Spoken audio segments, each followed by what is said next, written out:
இப்போ யோசேப்பு prime minister ஆகிட்டார்.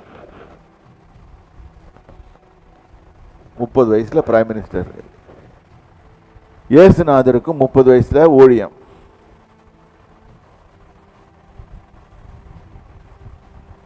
எக்ஸாக்டா சொல்ல முடியாது, ஏறக்குறைய 30 வயசு. யோசேப்புக்கும் இயேசுக்கும் ஒரு பேரல் சொல்லுவாங்க எப்பவுமே. அதுல ஒன்று பகுதி தான் அவன் செய்தது தான். 20% எடுத்து சேவிங்ஸ், அப்படி சேவிங்ஸில் இன்வெஸ்ட்மெண்ட் பண்ணுவான். இன்வெஸ்ட்மெண்ட்டை கொண்டு போய் பத்திரமா பூட்டி வச்சுட்டான். நல்ல பாண்ட்ஸ் உண்டாக்கி, பாண்ட்ஸ்னா தெரியும், நம்ம ஃபுட் கார்பரேஷன் ஆஃப் இந்தியாவில் நிறைய கட்டி விட்டுருக்காங்கல்ல, அதில் எலி நிறையா இருக்கும். நானே பார்த்துருக்கேன். ஒரு செட்டு எலியை அடிச்சிட்டு இருக்கும். ஆனால் ஜோசப் பண்ணதில் எலியும் வரல, எதுவும் வரல. அந்த ஊர்லேயும் எலி இருந்திருக்கும்ல, எல்லா ஊர்லேயும் எலி இருக்குது.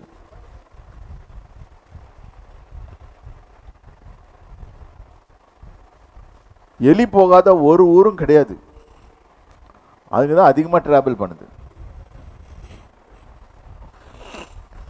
சரியா? இப்போ அந்த இடத்துல எலி கண்டிப்பாக இருந்திருக்கும். அந்த எலிங்களை என்ன ஆச்சுன்னு தெரில. ஆனால் அந்த மாதிரி டிசைன் பண்ணி உள்ளே கொண்டு போய் வச்சுட்டான். அந்த டிசைன் பண்ணுறதுக்கும் ஆண்டவர் தான் ஞானத்தை கொடுத்தாரு. அதை டிசைன் பண்ணால் கடைசி அந்த பஞ்சகாலம் 7 வருஷம் முடிகிற வரைக்கும் அது அப்படியே தான் இருந்துச்சு. அதுலேருந்து தான் சப்ளைஸ் கொடுத்துக்கிட்டே இருந்தோம். ஆண்டவருடைய ஞானம் நம்மளுக்கு புரியாது. குவாண்டம் டெக்னாலஜி அப்படின்னு இப்போ பேசுகிறோம். அது அந்த காலத்திலேயே அவர் சொல்லிட்டு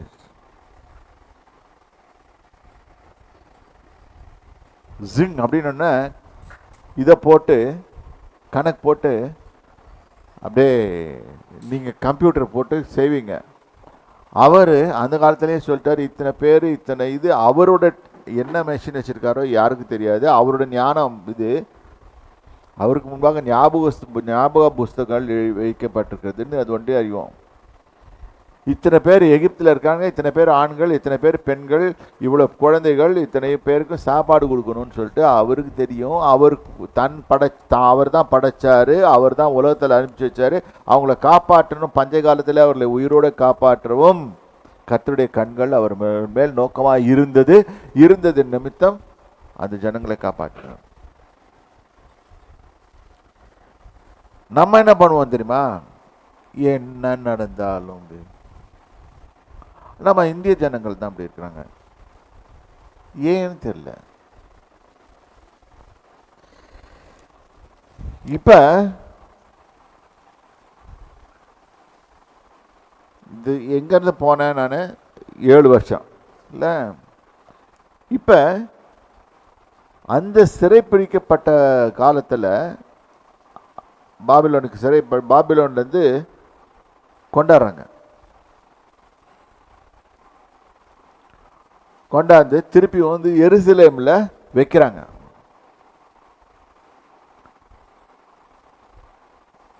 எருசலேமில் வச்சு அங்கே திருப்பியும் தேவனுக்கு ஆலயத்தை கட்டுன்றாங்க.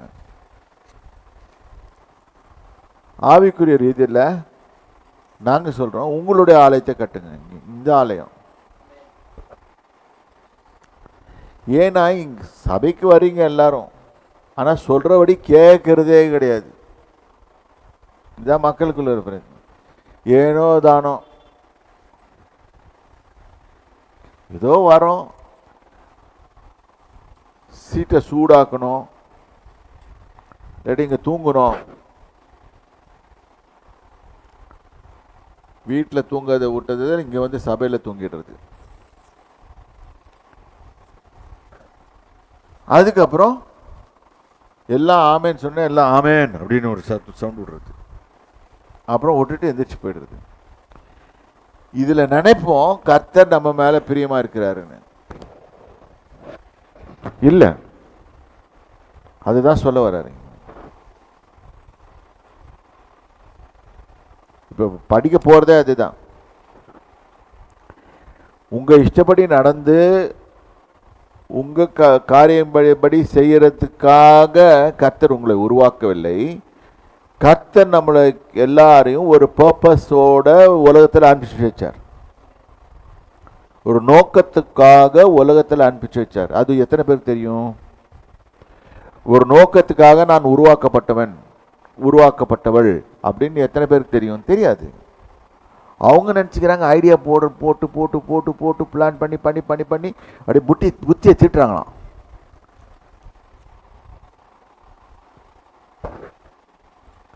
இல்லை, தேவன் ஒருவர் உண்டு. ஏன் தமிழ்நாட்டில் இந்த பிரச்சனை வருதுன்னா கடவுள் இல்லைன்னு சொல்றது.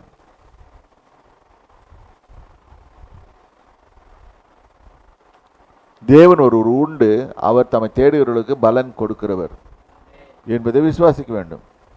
இது நான் சொல்ல, வேதத்திலேருந்து எடுத்து கொடுக்குற வசனங்களாக வரும். ஆவியானவர் கிரியை செய்து கொண்டு இருக்கிறார். அதனால் இதெல்லாம் ரெஃபர் பண்ணிட்டு வர்றதில்லை. நான் இங்கே வரும்போது சொல்கிறது தான். அப்போ நம்ம எல்லாருக்கும் ஒரு அறிவு வேணும். என்ன அறிவு வேணும்? தேவன் ஒரு உண்டு, அவரை தம்மை தேடுவர்களுக்கு பலன் கொடுக்கிறவர். தேடினாதான் பலன் கொடுக்கும். எப்படி எப்படி தேடுவீங்க? தூங்கிட்டா? தூங்கிட்ட. தேவன் ஒருவர் உண்டு, அவர் தூங்குகிறவருக்கு பலன் அளிக்கிறவர் அப்படின்னு போட்டுக்குதா? தூங்குறவர்களெல்லாம் பலன் அளிப்பவர். சில பேருக்கு தூக்கமே வராது, அது வேற சொல்றாங்க. அது ஒரு பிரச்சனை, அது பெரிய பிரச்சனை. ஸோ அதுலேருந்தும் வெளியே வேண்டணும். நல்லா தூங்கணும். தூங்கினாதான் உடம்பு சரியாக ஃபங்க்ஷன் பண்ணும். இல்லாட்டி என்ன ஆகும்? ஃபங்க்ஷன் பண்ணாது. இதை நான் லேட்டாக தான் கற்றுக்கிட்டேன். நான் எல்லா இடத்துலையும் போய் வேலை செய்து பிஸ்னஸ் அது இது எல்லாம் இறங்கி, அப்புறம் மினிஸ்ட்ரிலையும் இறங்கி, மினிஸ்ட்ரியில் ஃபுல் டைம் இறங்கி, தூக்கமே இல்லாமல் நடு ரோட்டில் படுத்து தூங்கி, காரில் ட்ராவல் பண்ணிட்டு போவோம், நடுகாட்டில் நிற்க வச்சுட்டு, கதவை திறந்து விட இல்லை, கதவை மூடிட்டு கொஞ்சம் விண்டோவை இறக்கிட்டு ஏசி ஆன் பண்ணிட்டு தூங்குவோம். நடுகாட்டில் அடிச்சு போட்டான்னா ஒன்றும் தெரியாது. 2 மணி நேரம் 1 மணி நேரம் தூக்கம். அதுக்கப்புறம் திருப்பி மினிஸ்ட்ரி, திருப்பியும் ஓடும், வேற ஊருக்கு ஓடணும். இப்படியெல்லாம் ஊழியம் செய்திருக்கோம். பெருமைக்காக சொல்லல, கர்த்தர் யூஸ் பண்ணாரு, நன்றி ஆண்டவரே.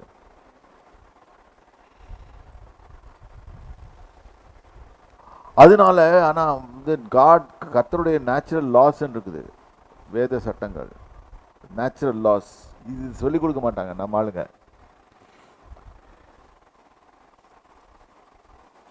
இது பண்ணா அவனுக்கு இது போயிடும், அதனால சொல்லிக் கொடுக்க மாட்டான். அந்த நேச்சுரல் லாஸை ஃபாலோ பண்ணாதான் இது ஒழுங்கா இருக்கும். இது சரியில்லைன்னா சீக்கிரமா எங்க போவோம்? ஆர்ஐபின்ற இடம் கூப்பிடும். அப்படி என்ன, இன் பீஸ், அப்படியே உட்காந்துரு, அங்கே போய் படுத்துக்கோ. நீயே படுத்துக்கிறீங்க, நாங்கள் படுக்க வைக்கட்டுமான். டாக்டருங்க இருக்காங்க, நிறைய பேர் இருக்காங்க, நிறைய ஆஸ்பத்திரி வந்துச்சு. ஓகே, இப்போ 2வது வசனத்தை வாசிங்க. Acai 1 book. இன்னைக்கு நம்மளும் அப்படித்தான் சொல்றோம். ஏத்த காலம் வரலப்பா, அது கோயில் இருக்குது, பச்சாயத்து அது மெதுவா போய்க்கலாம்ப்பா, இல்ல ஏனோ தானோ அப்படின்னு உட்காந்துக்கிறது. ஐயா, ஒன்று புரிஞ்சுக்கோங்க, நீங்க செய்யற வேலை, நீங்க செய்யற ஒவ்வொரு காரியமும் இட்ஸ் ஆர்டைன்ட் பை காட். அவர் கொடுக்கறனால தான் உங்களுக்கு வேலை வருது. நீங்க போய் உங்க சொந்த புத்தியில போய் நான் பிடிச்சிக்கிட்டேன்னு சொல்லாதீங்க. நான் என்னோட அறிவு படித்தேன், நான் படிங்க நல்லது தான், அறிவு சேர்த்து வைக்கிறது நல்லது தான். ஆனால் வந்து அதனால தான் கொடுத்த இல்லை கர்த்தர் கிருபை. எத்தனை பேர் அது மாதிரி சொல்கிறது தான் 1,20,000 பேர் வேலை போச்சான் அமேசானில். 1,20,000 பேருக்கு வேலை போச்சு. இப்போ அவங்க என்ன பண்ணுவாங்க? நீங்களே சொல்லுங்களேன். அது வண்டி ஓட்டுவோம், என்னது எந்த வண்டி? அது இல்லைப்பா, இந்த சாப்பாடு எடுத்துகிட்டு போகிறதுக்கு. ஸ்விக்கி, ஜொமேட்டோ. இந்த காலத்தில் என்ஜினியராக இருப்பான், சீனியர் என்ஜினியர் ஆர் ப்ராஜெக்ட் மேனேஜராக இருப்பான் இது ஒரு கம்பெனியில். அவன் என்ன பண்ணிட்டு இருப்பான்? இங்கே இப்படி உட்காந்துட்டு இருக்கான். சார் சார் ஏன்னா வேலைக்கு ஹவுஸ் மேலே லோன் எடுத்தான்ல, இப்போ அதை பே பண்ணணும்ல, இல்லாட்டி விட்டுருவானா?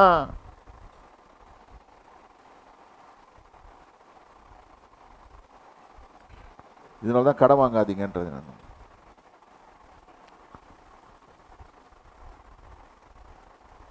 கடன் வாங்கினா என்ன ஆகும்னா, நீங்கள் நினைப்பீங்க அது உங்களுடையதுன்னு நினைப்பீங்க, ப்ராடக்ட்டு இது இருந்தாலும். நேற்று கூட என் காரு வாங்கி அந்த காரை கவனிக்கவே இல்லை நான். அதனால் நேற்று போய் என் காருக்கு வந்து இந்த ஜிபிஎஸ் மாட்டணும், ஏன்னா ஊருக்கெல்லாம் போகணுமே, ட்ராவல் பண்ணுமே. இதை ஃபோனை கையில் பிடிச்சிக்கிட்டு அது ஒன்றும் உளருது. அதுக்கு அசுரம் என்னென்ன பண்ணுறதுன்னு சொல்லிட்டு நம்ம ஊரில் தெரியல, அங்கே கரெக்டாக காட்டுது. ஆனால் நம்ம ஊரில் அதுவும் கோளாறு தான். இதுக்கு 2 நாளைக்கு முன்னால் பாருங்கள், ஏர்லைன்ஸில் அத்தனை பிளேனும் நின்று போச்சான், ஏன்னா ஜிபிஎஸ் வேலை செய்யும். அங்கேருந்து சிக்னல் வர மாட்டேங்குது. அதனால் டெல்லி இருக்கிற ஃப்ளைட்டு தூக்க மாட்டேங்குது, மெட்ராஸ் அத்தனை பிளேனும் அங்கே கிரவுண்டட். இது ப்ராக்டிக்கலாக இந்த காலத்துக்கு ஏற்ற மாதிரி சொல்லிக் கொடுக்குறேன்.